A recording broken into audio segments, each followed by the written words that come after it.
My fellow Singaporeans, I've said before that the world is changing in ways that will disadvantage small open economies like Singapore. Some had previously questioned this assessment, but the recent Liberation Day announcement by the US leaves no room for doubt. It marks a seismic change in the global order. The era of rules-based globalization and free trade is over.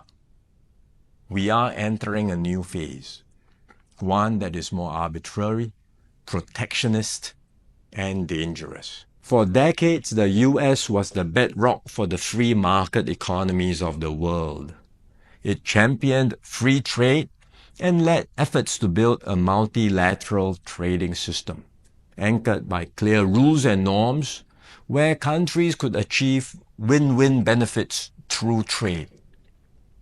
This WTO system brought unprecedented stability and prosperity to the world, and to the US itself. To be clear, the system is not perfect.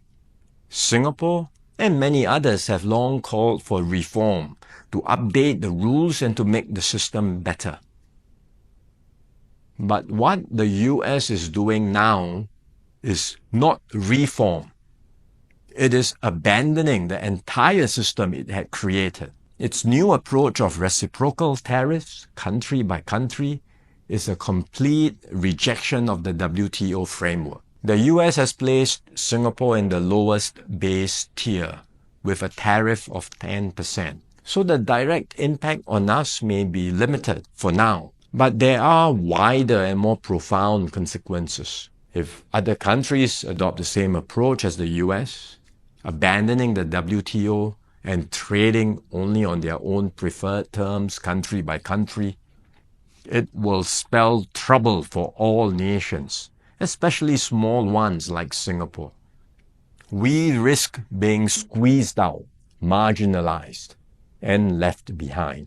We can also expect a strong global response to America's tariffs. Singapore has decided not to impose retaliatory tariffs, but other countries may not exercise the same restraint. The likelihood of a full-blown global trade war is growing. The impact of the higher tariffs, plus the uncertainty of what other countries may do next, will weigh heavily on the global economy. International trade and investments will suffer, and global growth will slow. Singapore will take a bigger hit than others because of our heavy reliance on trade. The last time the world experienced something like this was in the 1930s.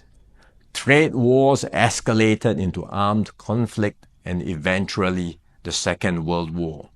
No one can say how the current situation will unfold in the coming months or years. But we must be clear-eyed about the dangers that are building up in the world. Global institutions are getting weaker.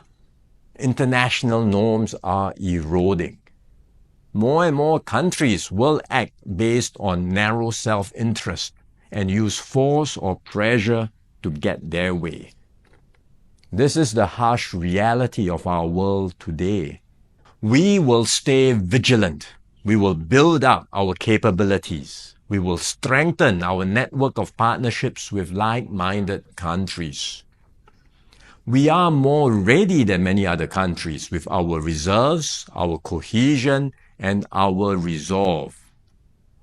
But we must brace ourselves for more shocks to come. The global calm and stability we once knew will not return anytime soon. We cannot expect that the rules which protected small states will still hold. I'm sharing this with you so that we can all be mentally prepared, so that we will not be caught off guard. Let us not be lulled into complacency. The risks are real and the stakes are high. The road ahead will be harder. But if we stay resolute and united, Singapore will continue to hold its own in this troubled world.